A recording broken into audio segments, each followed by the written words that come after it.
All right, if you find yourself missing the experience of walking down to the movie store or talking to your favorite movie clerks about the movies and the rentals that you want to see, or talking to them about films and what's good and what's bad and why, have no fear. The movie clerks are here. I am Bite-Sized AC. Over there, that's Scooter, and we are your movie clerks. Just to be clear, not a podcast about the movie clerks by the fabulous legend Kevin Smith. It is a podcast where two clerks of movies discuss them. And this week, Scooter and I will be discussing Wonder Woman 1984 and Ninja Turtles 1990. Scooter, welcome to the show. What's been going on, man? Not much, man. Talking some movies. I'm excited. Talking movies. Well, let's jump right into it. We already did the spoiler disclaimer, so Yeah. just for those who are late or maybe listening too slow, we will say that once something is on a streaming service for a total of 5 days, we will openly discuss it. And that does not include Premiere Access. So like Black Widow, which is going to be on Premiere and then in theaters and then on Disney Plus. We will not discuss it until after it's been on Disney Plus for 5 days. So going forward, keep that in mind. And that's your only warning for spoilers. Here we go. Wonder Woman 84. Scooter, give us your first hot take. What's your hot take on Wonder Woman? Steve Trevor lives. Steve Trevor lives. Were you skeptical? Well, so did the movie enjoyment for you hinge on how they bring Steve Trevor back? Right. So we're going to be completely honest with our listeners here. I didn't watch it when it first came out on Hbomax because everybody I knew hated it. So I avoided it. I watched other things instead. So I just caught this. I am going to be probably the only person on the planet that actually likes this movie. Okay, so you're giving it an overall hot take is that you liked it. You thought it was good. Okay. I personally was bored out of my mind on this movie, and that's coming from somebody who absolutely loved the first Wonder Woman that preceded the one that came out before this. I thought it was that particular Wonder Woman was great. This one, I was so bored. Well, I think I've discovered why, by the way. Why? Why do you think I was so bored by this? Because we lived through the 80s, and the 80s sucked. Hot take. Oh, man. So we did live through the 80s, but I got to see the golden side of the 80s in excess. So Isn't that just the 90s? And that turned into grunge in the 90s. No, I lived through the 80s, man. I remember it from a kid's point of view, right? So for me, it's just, big giant Chuck E. Cheese's with real animatronics, and it's, McDonald's that's really geared towards kids. So like everyone has a play area, and there's a Grimace, and there's a Hamburglar. I remember you go to Wendy's, they were wearing uniforms, like stripes and like red, their hats that had like the red wigs on them and stuff. Yep. Like it was as much theater as it was dining. So, that's the 80s that I remember. Yeah. Is that over the top, really unsustainable business model of entertainment on top of whatever it is you're doing. I'm going to stop you right there for a second because you're going to prove my first point. All right, what's your first point? Isn't that what this movie, at its heart, isn't that what this movie's really about? And isn't that kind of what it does? I mean, the opening sequence with her at the mall and the villain's whole, give me wishes and I'm going to grant wishes. I mean, it's all about excess. It's all about power. And, and I feel like they really captured that. So I think they did a good job filming it. Visually, it's very stunning. But when I look at how I felt about the feel of an era when you're watching Stranger Things, right? They, for whatever reason, that show just nails the feeling of it. It feels right. It feels normal. This to me felt a little too plastic. It felt a little too on the nose, if you will, because that's the danger of doing period pieces like the 80s, 90s, even to some extent things like Back to the Future 3 or just any movie that takes place in a well-defined visual era, that you run the danger of oversaturating it and trying to make it too authentic, which then sort of makes it disingenuous. So taking that point and turning it a little bit, did you ever watch the Wonder Woman's TV show? I did. I watched it while it was on TV, actually. Sure, and that's not the last time I saw it. But it kind of reminded me of that show in some aspects, or at least what I pretend the show was about as a kid. And I think that's part of the reason why I give it a pass. I mean, is it not? It's not a perfect movie by any stretch of the imagination, but I feel like the what they were going for was that 80s feel. I felt like they really used the Linda Carter Wonder Woman as their palette paint on, to paint off of as far as that goes. And I feel like they honestly captured that. I mean, there are some dramatic sequences like that mall sequence with the fight scene is really really cool. Um, and there's some other stuff that's obviously a little cringy. But Well, there's a lot of it. I think for first of all, Trevor being in the film, her boyfriend coming back, that to me, that's just the silver bullet that kills that movie DOA. There's it's just not going to happen for me. yeah. In terms of there's no scenario where he comes back that I'm enjoying this movie. That he just does not. He just needs to be gone. Like he just doesn't. Him being in the film, not because of the actor, not because of Sure. how he played it, but just that character being in the film ruins it. Well, and you're spot on with most people.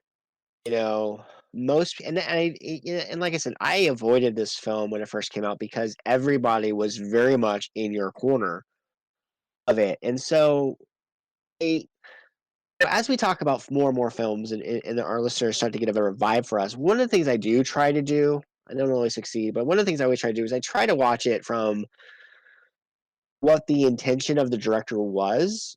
And I try to buy into the world they create. Now, sometimes the world they create is so bad, it just takes me out of it.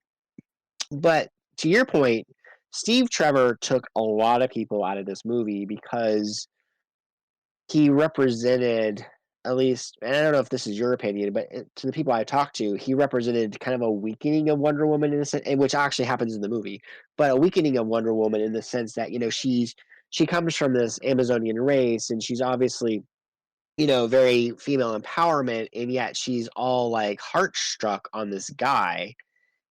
I don't know if that bothers me though, Okay. because that's just a Samson and Delilah take, really. That's just no different than if we get like a Samson and Delilah type story with them. So that doesn't bother me so much. I just think that character being in is forced, no matter how you do it. Well, see, No matter how you slice it, it's forced. but I liked how they set it up. I do like how they set it up because you get that scene where she's at the restaurant by herself, and she's not somebody who would be by herself at a restaurant, right? Um, and I like the fact that she discovers what the stone is, and she kind of does what we all do, I think, right? If you see like a magic, like a rabbit's foot, which I don't even think is a thing anymore because we all love rabbits. But I think if you know that something might be lucky, it's like, well, maybe I'll just make this wish just because, what the heck. I kind of felt like that's kind of what she was like, because she gets that question from Barbara. It's like, what would you wish for? And she's like, I know what I would wish for, right? She kinda crosses it for a moment, and you can see where she pauses, and she says her wish, which we all know what her wish is, and then we get that click over to Steve's, watch starting. Um, I don't think, Right. but I do like the delicate nature of it because the other thing too is that I appreciated the fact that he showed up. We can get into the fact that he showed up in some weird dude's body. That's I I have no excuse for that. Well, That was that's just just part, but weird. that's to me that is just another product of how Yeah. forced, right? Well, That's just another product of how forced it is to put that in there. Is that they go so far as to basically put him like give him a quantum leap story. yeah. I'm just like, oh come on, man. Like who is he? Sam Beckett now? But I'm glad that they did that versus have him just magically appear next to her. Well, it's functionally the same though. It's really functionally the Well, same. it's not because it's at least for me, it's not because what we do is then we get Barbara kind of she's made her wish and she's starting to slowly she changes more rapidly, from not being able to walk in heels, so now all of a sudden she can skip over, ladders and buckets of water and in heels and she's super, balanced. Um, you know, s- Well, and the parts are well played, oh, right? I mean, like I didn't like you didn't spot any disjointment, or you didn't get taken out of the immersion of the story by any of the actors, did you? No, the thing Yeah, me is the neither. thing about it is people were I've heard people really come down on Kristen Twiig in this film. It's like, dude, she was brilliant in this film. I was really impressed Yeah. with her performance. No, they were. I think everyone involved was killing it. I Absolutely. didn't. It just didn't. It felt so. I don't know. I was bored, man. That's it, and that's my take, man. I just found it to be super boring. Yeah, I mean, it didn't have the epicness, that is fact, of the first one. No. Yeah, Um, I just wasn't into it, and the father son storyline felt like it went on like a little, like I don't know, they hit that a little too hard, maybe in terms of trying to drive that home and make that an emotional center point of the okay, film. so which is more egregious? That moment or her preaching to the audience?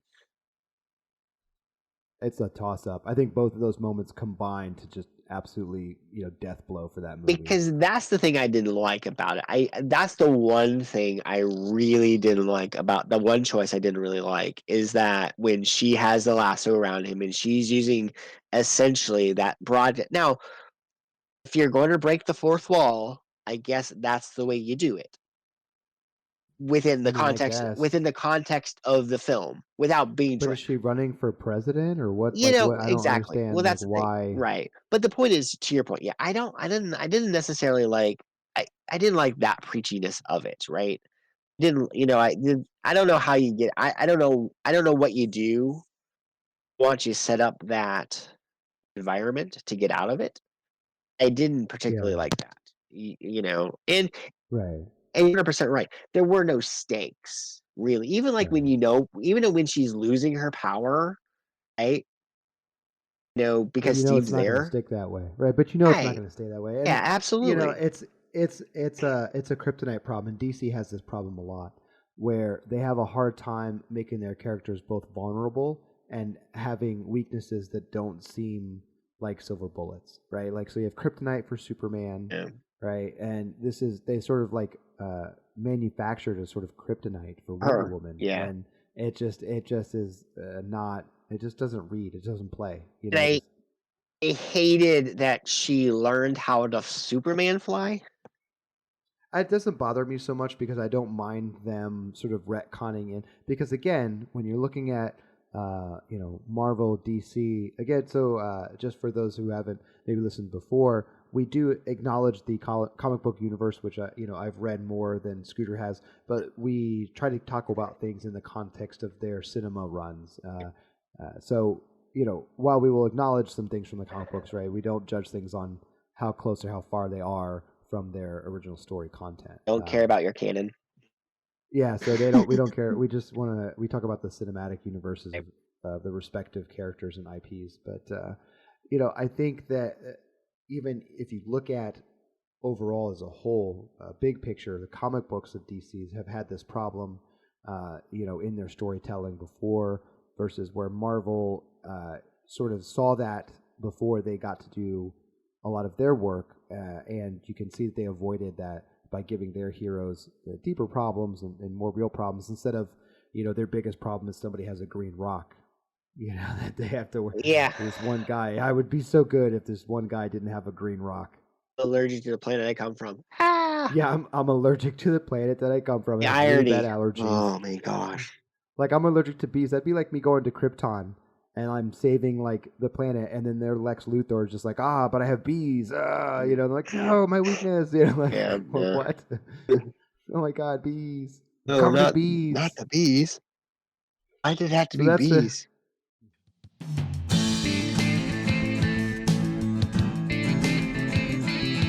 Hey y'all, this is Chris from In the Corner of a Dream.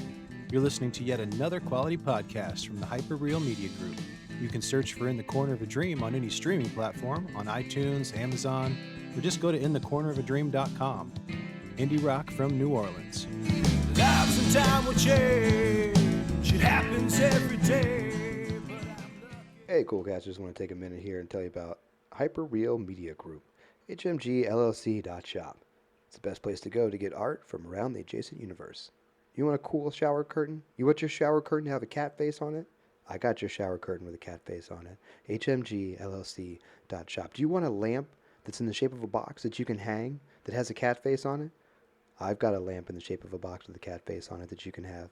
HMGLLC.SHOP. Art from the adjacent universe. All right, back to the cool stuff. So that be it for Wonder Woman 1984 that came out in 2020. Now let's move on to the bonus coverage. We are talking Teenage Mutant Ninja Turtles 1990. Scooter, did you rewatch this film? Did. You did. All right, give me your hot take on Teenage Mutant Ninja Turtles 1990. I didn't appreciate it enough in the 90s. That movie's awesome. That movie it holds up. And I couldn't believe it. I couldn't believe it. It holds up. It really does. But it holds up but now, let's be clear though. It holds up in the context of it is still a kid's movie. You know, it is still geared towards the middle school aged, elementary school aged children is who the target audience for this film is. Well, if you're on the turtle side. I mean, Shredder's an adult, man. He doesn't give no shits, man. No shits to give. He is, yeah, and he's the perfect over the top, really comic booky sort of bad guy. Can we talk about how awesome that outfit is for 1990 though? Yeah, it looks like it looks like Disco is dead and Shredder killed it. That's what that outfit looks like. He looked like there. I remember seeing it on VHS. You know.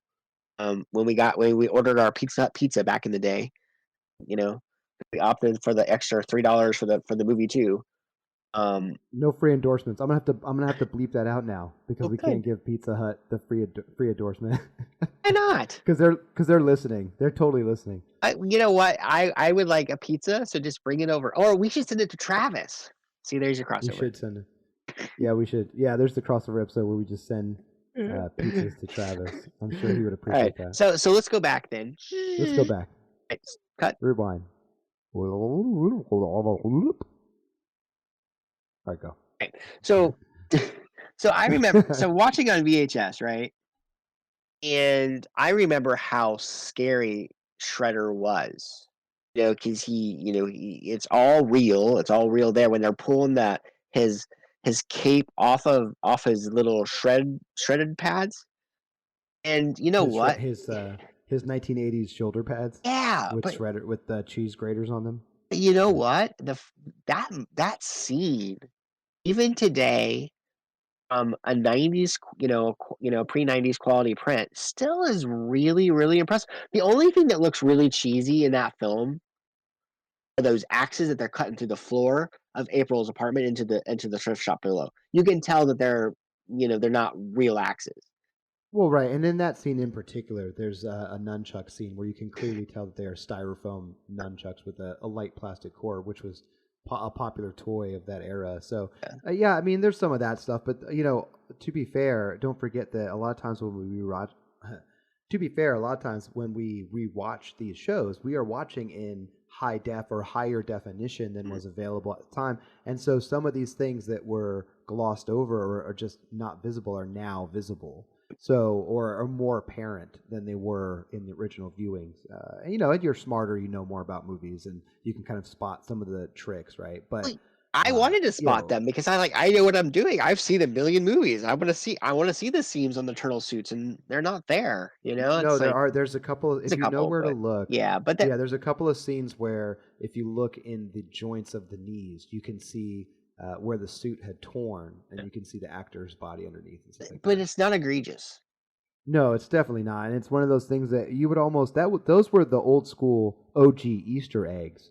Was watching something on VHS, looking for all of the stuff that I don't want to directly run directly into the Hollywood Babylon wall and just be like shit that should not be or whatever. But that was part of the original Easter eggs, right? Was trying to see like going to school the next day and be like, yo, did you watch this scene in Turtles? Because if you do and you look right here, you could totally see this or whatever, you know. Yeah. The famous one is the Wizard of Oz, but Well, I mean, the Wizard of Oz is like we'll have to do we'd have to do an episode on that. In fact, we can do a Wizard of Oz episode if you want. I'm down. But yeah, so Turtles 1990, it holds up, and I think if you look at it in the context of, you know, it's a kids movie and what is, I'm able to look at it with an undue amount of magic and nostalgia that definitely rose colors the glasses on which I look through. But I think that there are arguments for that movie holds up, especially because if you compare it to the other movies of the time, tonality wise, it's darker, it's grittier, and that's really the golden age. That, to me, that movie signifies the end of the golden age of the Ninja Turtles, because after that, they made terrible movies and terrible shows, and Eastman and Laird split up, and just that, you know, that was really the last golden age era of Ninja Turtles. Yeah. Until the Nickelodeon started making new one. The new one's it's pretty funny. But I think but to your point, I think you know, I mean, I remember as a kid, you know, it's like, you know, not to be like, ooh, it was a touching film, but I mean, you know, it really definitely was one of those life-changing movies as a kid, because you're watching it with your family, because that's what you did when you had a VCR and on remote, and you all watched one TV, and you know, and we had a family movie night, and it was one of those things where we're watching this film, and you know, the Foot is legitimately scary as far as like you know, this organized crime. New York definitely looks like that. That's not. Oh, definitely. That's not. No, that's not fake. That's all real. Yeah, that was definitely accurate, and then go ahead. I lived in Queens, New York in the 80s for a short period of time, so you know, and that obviously that movie doesn't take place in that time period, but it's near enough to that time period where that look is still authentic, that leftover sort of from the 80s. You could totally be. I'm sure your neighbor was the lady who had her TV stolen. I mean, that stuff was real. No, it was definitely, and one of the reasons that we eventually or very quickly moved out of Queens, New York, is because my mother was afraid that I would end up literally joining the Foot Clan or something. Well, you know, hey, they had pretty cool tights. I would have been a ninja. That's all I'm saying. You know, I would have been a ninja. What could have been? You know, what could have been? I could have been stealing petty wallets and small black and white TVs from Radio Shacks in New York. Had things gone differently. I mean, we all have dreams.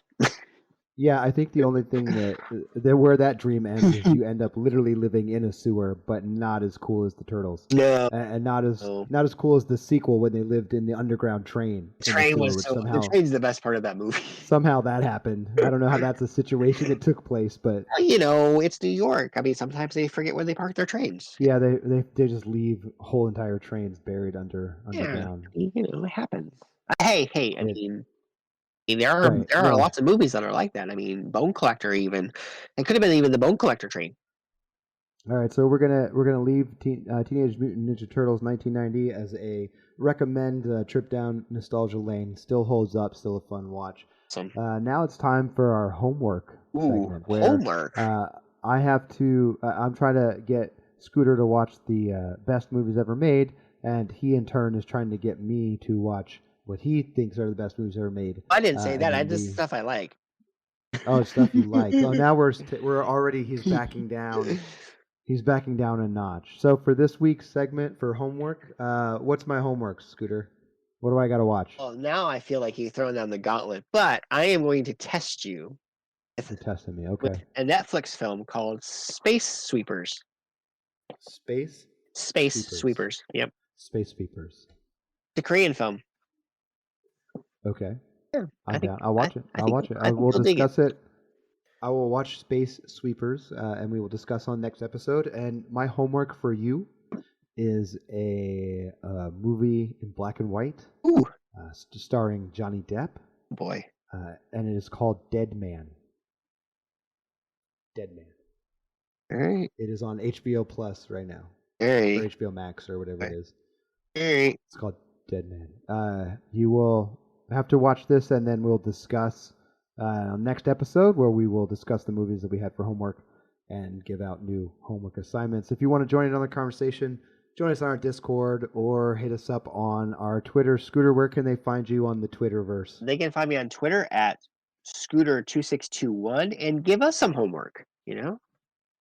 Yeah, if you'd like to throw some homework out there, join our Discord, get in the chat, give us throw out some homework for us. Other than that, that's your trip to the movie store. That's the Movie Clerks podcast for this week. Next week we'll be discussing other. What are we talking about next week besides our homework assignments? What's coming up? What's next? I think we're doing a 420 episode, aren't we? Oh yeah, that's right. Oh boy, smoke them if you got them. I don't got 'em. 420 episode. Nope. Oh, Scooter, your parents are going to be so proud of you. Yeah. Your parents are going to be like, this is why we knew that you could reach this level. Hey, dare paid off. That's all I can say. Yeah, that's right. We're going to be doing the 420 episode. We're going to be talking about stoner movies. We're going to talk about Dude, Where's My Car? We're going to be talking about Harold and Kumar. There's got to be a Cheech and Chong in there somewhere. A Cheech and Chong is going to get mentioned, I am sure. Although I think my take on that movie will surprise you. So until next time, we are your movie clerks, and we'll remember, be kind.